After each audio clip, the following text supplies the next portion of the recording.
देश के हर कोने में बीजेपी सरकार और मोदी सरकार के खिलाफ जमकर प्रदर्शन हो रहा है। पश्चिम बंगाल के कोलकाता की सड़कों पर बीजेपी के खिलाफ उबाल है।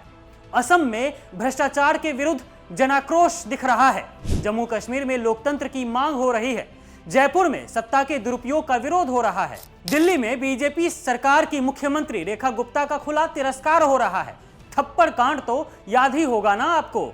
बिहार में आम लोगों से लेकर युवा तक नीतीश के मोदी की कठपुतली बनने पर सवाल उठा रहे हैं। साथ ही साथ राज्य में हो रही हिंसा और भ्रष्टाचार के खिलाफ सवाल भी खड़े कर रहे हैं। और तो और छात्र एसएससी और टीचिंग वैकेंसी के लिए भी सड़कों पर उतर चुके हैं। मणिपुर जो पूरा बीजेपी की नीतियों के खिलाफ खड़ा हो गया है, लेकिन गोदी मीडिया के स्क्रीन पर आपको सिर्फ खालीपन दिखेगा। बीजेपी के विरोध की खबरों पर गोदी मीडिया की आंखें बंद हो जाती हैं, कानों पर ताला लग जाता है। ये चुप्पी नहीं, ये साजिश है। साजिश है लोकतंत्र के गला घोंटने की। क्या ये वही मीडिया है जो नेपाल के छोटे मोटे प्रदर्शनों को घंटों भर दिखाती है, लेकिन अपने देश की जन क्रांति को दफन कर देती है? तो दोस्तों, पूरे भारत में इस समय बीजेपी के खिलाफ प्रदर्शन हो रहे हैं, लेकिन गोदी मीडिया वो तो सो रही है। कोलकाता में टीएमसी कार्यकर्ता बीजेपी की सांप्रदायिक राजनीति के खिलाफ उतर पड़े हैं।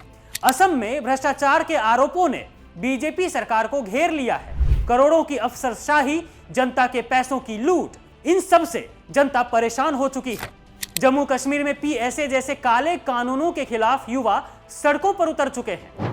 राजस्थान के जयपुर में कांग्रेस का वोट चोरी गद्दी छोड़ अभियान बीजेपी को बेनकाब कर रहा है। दिल्ली में रेखा गुप्ता के जनता दरबार पर हमला नहीं, बल्कि जनता का गुस्सा फूटता है, वो भी भ्रष्टाचार और अहंकार के खिलाफ। बिहार में आर्मी जवान खुलेआम नीतीश मोदी गठबंधन को कोस रहे हैं। कह रहे हैं कि सैनिकों की नौकरियां दांव पर है। अग्निपथ जैसी स्कीम से फौज कमजोर हो रही है। दिल्ली और बिहार के छात्र एसएससी सीजीएल परीक्षाओं की गड़बड़ियों और टीचिंग वैकेंसी कटौती के खिलाफ आंदोलन कर रहे हैं। हजारों नौजवान बेरोजगार हैं, लेकिन सरकार सो रही है और गोदी मीडिया वो तो सो ही रही है 2014 के बाद से ही। और मणिपुर पूरा राज्य ही मोदी के दौरे के खिलाफ गो बैक चिल्ला रहा है। जातीय हिंसा, 60,000 से ज्यादा लोगों का राज्य से विस्थापन, 258 मौतें, लेकिन पीएम साहब अब जाकर मणिपुर से आए हैं जैसे कोई शो करने गए हों। लेकिन जनता, असली विलेन तो कोई और ही है, जिसका नाम गोदी मीडिया है, गोदी एंकर है। ये वही चैनल हैं और वही गोदी मीडिया के दलाल एंकर हैं जो नेपाल के जेनजी प्रदर्शनों को लाइव दिखाते हैं, लेकिन भारत के इन आंदोलनों को नजरअंदाज कर देते हैं। क्यों? क्योंकि इनकी थैलियां बीजेपी के चूरन से भरी है। जी हां, चूरन, वो जादू की गोली जो बिना इसके ये मीडिया हाउस एक शब्द भी नहीं बोलती है। जितना चूरन उतनी खबरें।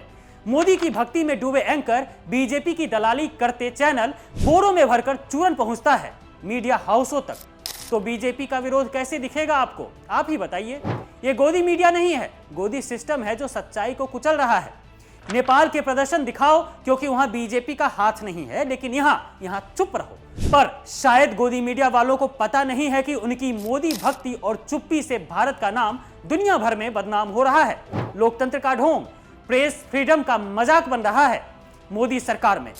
गोदी मीडिया की मोदी भक्ति के चक्कर में देश का संविधान गर्त में पहुंच गया है। संविधान जो डॉक्टर अंबेडकर ने हमें दिया था, वो आज बीजेपी की साजिशों से खतरे में पहुंच गया है। सीएए, एनआरसी से अल्पसंख्यकों का डर, अग्निपथ से फौज का अपमान, बेरोजगारी से युवाओं का गुस्सा, मोदी जी की महान भारत की बातें, लेकिन हकीकत में संविधान को कुचलना, संस्थाओं को बीजेपी का गुलाम बनाना, यही सच्चाई है। गोदी मीडिया भी इस षड्यंत्र का साथी है। जनता की आवाज दबाओ, सत्ता की चाटुकारिता करो, लेकिन याद रखा जाए कि सच्चाई दबती नहीं है, ज्यादा दिनों तक फूटती है और सच सामने जरूर आती है।